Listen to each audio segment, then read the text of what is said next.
Hello my dear friends, welcome to Shweta's diaries. എല്ലാവരും സുഖമായിട്ടിരിക്കുന്നു എന്ന് ഞാൻ വിശ്വസിക്കുന്നു. ഞാനും ഇവിടെ സുഖമായിട്ടിരിക്കുന്നു. എൻ്റെ പേര് കേട്ടാൽ ക്രിസ്ത്യാനിയാണെന്ന് തോന്നത്തില്ലെങ്കിലും ഞാനൊരു ക്രിസ്ത്യാനിയാണ്. അപ്പോൾ നിങ്ങൾ വിചാരിക്കുന്നുണ്ടാകും ഈ സൗത്ത് ആഫ്രിക്കയിൽ വല്ല പള്ളിയുണ്ടോ എന്നൊക്കെ. അപ്പോൾ എൻ്റെ മറുപടിയായിട്ട് ഇവിടെ പള്ളികളുണ്ട്. സെൻറ് തോമസ് ഇന്ത്യൻ ഓർത്തഡോക്സ് ചർച്ചിലാണ് ഞാനിവിടെ പോകുന്നത്.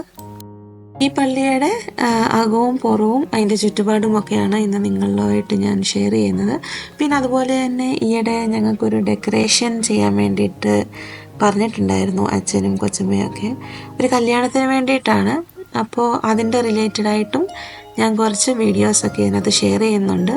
അപ്പോൾ എല്ലാവർക്കും ഞങ്ങളുടെ ഡെക്കറേഷൻസും ഈ പള്ളിയും ഇഷ്ടമായെങ്കിൽ കമൻറ്റ് ചെയ്യുക, ലൈക്ക് ചെയ്യുക, ഷെയർ ചെയ്യുക. Let me start with a small brief about this church. So, St. Thomas Indian Orthodox Church, South Africa, which is under the Diocese of UK, Europe and Africa, is situated in Midrand, Johannesburg. This church is the first Indian Orthodox church in the whole of Africa. The church traces its roots to the mid-1980s. The congregation was elevated as a parish after 20 years on June 2023. The construction of the church was commenced on April 17, 2022 and it got completed in February 2023. After the completion, the consecration of the church was held on 10th and 11th February 2023. This parish has over 200 members scattered across South African region with several units. The church has got all the facilities like the parsonage, a hall, washrooms, play area, dry area or entertainment area, a guardhouse, lot of parking space, etc. Most of the people might not have an interest to know about the history of the church and all that, so I'm not getting into that part of it. It is just basically me introducing the church in which I am part of now. If anyone is interested to know more about this church, you can Google it and read through all the details. ഈ കാണുന്നതാണ് cry room. നാട്ടിൽ ഞാൻ ഇതുവരെ ഒരു പള്ളികളിലും ഇങ്ങനൊന്നും കണ്ടിട്ടില്ല.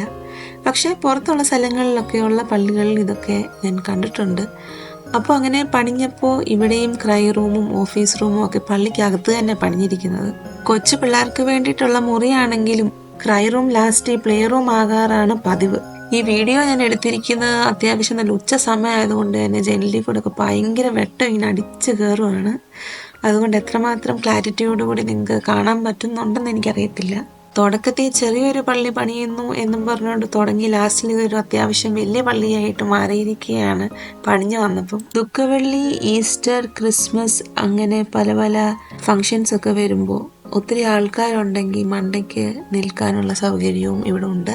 വീഡിയോയുടെ ഇടയ്ക്ക് ഞാൻ പറഞ്ഞായിരുന്നല്ലോ ഒരു ഡെക്കറേഷൻ കല്യാണത്തിന് ചെയ്യണം എന്ന് പറഞ്ഞു. അപ്പോൾ അതിൻ്റെ ബന്ധപ്പെട്ടിട്ടാണ് ഇനിയും കാണുന്ന വീഡിയോസ്. എനിക്ക് തോന്നുന്നു ഓൾമോസ്റ്റ് ഒരു മാസമായിട്ട് ഞങ്ങൾ ഇങ്ങനെ ഇതിൻ്റെ പുറകിനായിരുന്നു. റിസർച്ച് നടത്തി, യൂട്യൂബിലും തപ്പി, പിന്നെ ഇൻട്രസ്റ്റിനകത്ത് നോക്കി, പിന്നെ കുറേ ഷോപ്സിൽ ഇങ്ങനെ കയറി ഇറങ്ങി നടന്ന് ഫ്രഷ് ഫ്ലവേഴ്സും ആർട്ടിഫിഷ്യൽ ഫ്ലവേഴ്സും അതിൻ്റെ കല്യാണത്തിന് വേണ്ടിയിട്ടുള്ള എല്ലാ ഡെക്കറേഷൻ ഐറ്റംസും ഒക്കെ ഇങ്ങനെ തപ്പി നടക്കുമായിരുന്നു കുറേ നാളായിട്ടിപ്പോൾ. അപ്പോൾ ആ തപ്പലിൻ്റെ ഇടയ്ക്ക് ഞാൻ കണ്ട കാഴ്ചകളാണ് വീഡിയോയിൽ ക്യാപ്ചർ ചെയ്ത് നിങ്ങളെ ഞാൻ കാണിക്കുന്നത്. ഈ പള്ളിയിൽ ഒരു കല്യാണം നടക്കുന്നു എന്ന് ഞാൻ നേരത്തെ ഒന്ന് അറിഞ്ഞായിരുന്നു. പക്ഷേ അതിൻ്റെ ഡെക്കറേഷൻ ചെയ്യാൻ ഞങ്ങളോട് പറയുമെന്നൊട്ടും വിചാരിച്ചിട്ടില്ല. ഒരു അൺഎക്സ്പെക്റ്റഡ് ആയിട്ടുള്ളൊരു എന്താ പറയുന്ന ഒരു ടേണിംഗ് പോയിൻ്റ് ആയിരുന്നു ഇത്. നിങ്ങൾ വിചാരിക്കുന്നുണ്ടാവും ഈ ഞങ്ങൾ എന്ന് പറയുന്നത് ആരാണ്. അപ്പോൾ ഇവിടുത്തെ പപ്പായും മമ്മിയും ഞാനും എൻ്റെ ഹസ്ബൻഡും. അപ്പം അതാണ് ഞങ്ങൾ എന്ന് ഞാൻ ഉദ്ദേശിക്കുന്നത്. പിന്നെ ഹസ്ബൻഡിനെ വീക്കെൻഡിൽ മാത്രമേ കിട്ടത്തുള്ളൂ ഇങ്ങനെ ഓരോ ഷോപ്പിൽ കയറി ഇറങ്ങാൻ. അല്ലെങ്കിൽ ഞങ്ങൾ 3 പേരും കൂടാണ് ഓരോ കടകളിൽ കയറി ഇറങ്ങുന്നത് വീക്ക് ഡേയ്സിൽ. കല്യാണം കഴിഞ്ഞ സാറ്റർഡേ ആയിരുന്നു. ഒരു 3 weeks ബിഫോർ ആണെന്ന് തോന്നുന്നു. 3 or 4 weeks ബിഫോറാണ് അച്ഛനിങ്ങനെ എന്നോടും മമ്മിയെയും വിളിച്ചിട്ട് ഇങ്ങനെ പറഞ്ഞത്, ഡെക്കറേഷൻ ചെയ്യാൻ പറ്റുമോ, ഇങ്ങനൊരു കല്യാണമുണ്ട്, ഒത്തിരി ഏരിയൊന്നുമില്ല, ജസ്റ്റ് പള്ളി മാത്രം ഡെക്കറേറ്റ് ചെയ്താൽ മതി എന്ന് പറഞ്ഞായിരുന്നു. അപ്പോൾ എനിക്ക് തോന്നുന്നു കോൺസെക്രേഷൻ സമയത്തും ഞങ്ങളൊക്കെ ഡെക്കറേഷൻ കമ്മിറ്റിക്കകത്തുണ്ടായിരുന്നു. അപ്പോൾ ആ ഒരു ഇതിലായിരിക്കാം, എനിക്കറിയില്ല, അച്ഛന് പറഞ്ഞത് ഞങ്ങളോട്. പിന്നെ മെയിനായിട്ട് 40 വർഷം എക്സ്പീരിയൻസ് ഉള്ള ഇപ്പോൾ റിട്ടയർഡായിട്ട് അവൈലബിൾ ആയിട്ടുള്ള 2 പേര് കൂടെ ഉള്ളതുകൊണ്ട് ഉറപ്പായിട്ടും അച്ഛന് നല്ല കോൺഫിഡൻസ് കാണുമായിരിക്കും. അധികം എക്സ്പീരിയൻസ് ഒന്നും എനിക്കില്ലെങ്കിലും ഡെക്കറേഷനല്ലേ, കുഴപ്പമില്ല, എങ്ങനെയെങ്കിലുമൊക്കെ ചെയ്യാമെന്നൊക്കെ ഞാൻ മനസ്സിൽ ആദ്യം വിചാരിച്ചു, യെസ് പറഞ്ഞ് കഴിഞ്ഞിട്ട്. പക്ഷേ അതിനകത്തോട്ട് നമ്മൾ കൂടുതൽ എന്താ പറയുക ചിന്തിക്കുകയും ഓരോന്നൊക്കെ കാണുകയും പിന്നെ തിരക്കുകയും ചെയ്യുമ്പോഴാണ് അതിൻ്റെ ബുദ്ധിമുട്ട് എനിക്ക് മനസ്സിലായത്. വിചാരിക്കുന്ന പോലെ അത്ര എളുപ്പമല്ല ഈ ഫ്ലോറൽ ഡെക്കറേഷൻസ് എന്ന് പറയുന്നത് അന്നേരം എനിക്ക് മനസ്സിലായി.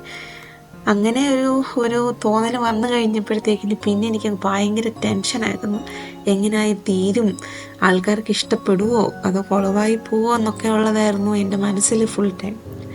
അങ്ങനെ ആലോചിച്ചുകൊണ്ടൊക്കെ ഇരുന്ന് 2 ദിവസം എൻ്റെ ഉറക്കം വരെ പോയി.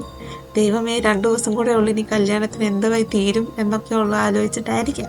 ഏതായാലും മനസ്സിൽ ഇമാജിൻ ചെയ്ത രീതിയിൽ ഏകദേശം ഒക്കെ ഒത്തു വന്നിട്ടുണ്ടായിരുന്നു. ഞങ്ങൾക്ക് സാധനം ഒക്കെ മേടിക്കാൻ, ഡെക്കറേഷൻസ് മേടിക്കാൻ പോകുമ്പോഴാണേലും ഒരു ഊഹം ഒക്കെ വെച്ചിട്ടാണല്ലോ നമ്മളിപ്പോൾ ഒരു കടയിൽ പോകുന്നത്. അപ്പോൾ അതനുസരിച്ചുള്ള സാധനങ്ങളൊക്കെ ഡെക്കറേഷന് വേണ്ടിയിട്ട് ഞങ്ങൾക്ക് കിട്ടിയായിരുന്നു, ആർട്ടിഫിഷ്യൽ ഫ്ലവേഴ്സ് എസ്പെഷ്യലി. അപ്പോൾ കളർ കോമ്പിനേഷനൊക്കെ ഞാൻ ബ്രൈഡിനോടും ഒക്കെ ചോദിച്ചിട്ടുണ്ടായിരുന്നു.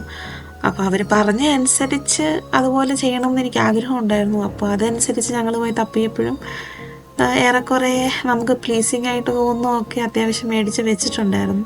ഞാനിനി ഞങ്ങൾ ചെയ്ത വെഡ്ഡിങ് ഡെക്കറേഷൻ കാണിക്കാം. അപ്പോൾ അകത്തേക്ക് വരൂ.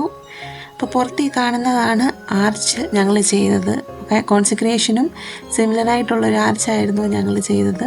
അപ്പോൾ ഇങ്ങനെ അകത്തോട്ട് വരുമ്പോൾ ചെയർസ് 2 സൈഡിലും ഇട്ടിട്ടുണ്ട്.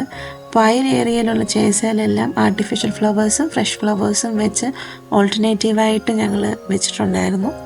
പിന്നെ മുമ്പോട്ട് കാണുമ്പോൾ ലെഫ്റ്റിലും റൈറ്റിലും പ്ലിൻറ്റേൽ ചെയ്ത ഫ്ലവേഴ്സ് ഞങ്ങൾ ചെയ്തതാണ്. പിന്നെ പ്ലിൻറ്റ് ഹയർ ചെയ്ത, പിന്നെ ആ ഫ്ലാറ്റ് ബാക്കും ഞങ്ങൾ ചെയ്ത ബാക്കിലിരിക്കുന്ന ഫ്ലവർ. ബേസിക്കലി മെയിനായിട്ട് 2 റൗണ്ട് ഫ്ലവർ ബൊക്കേസും 2 ഫ്ലാറ്റ് ബൊക്കേസുമാണ് ചെയ്തത്. പിന്നെ വരുന്നത് 4 ചെറിയ ബൊക്കേസാണ്. 2 എണ്ണം നമസ്കാരമേശ വെച്ചിരിക്കുന്നുണ്ട്, പിന്നെ 2 എണ്ണം ഓൾട്ടറിനകത്താണ് വെച്ചിരിക്കുന്നത്. പിന്നെ താഴെ സ്റ്റെപ്പേ നോക്കുവാണെങ്കിൽ ചെറിയ 2 ലാൻഡേൺസ് വെച്ചിട്ടുണ്ട് ഡെക്കറേറ്റ് ചെയ്ത്.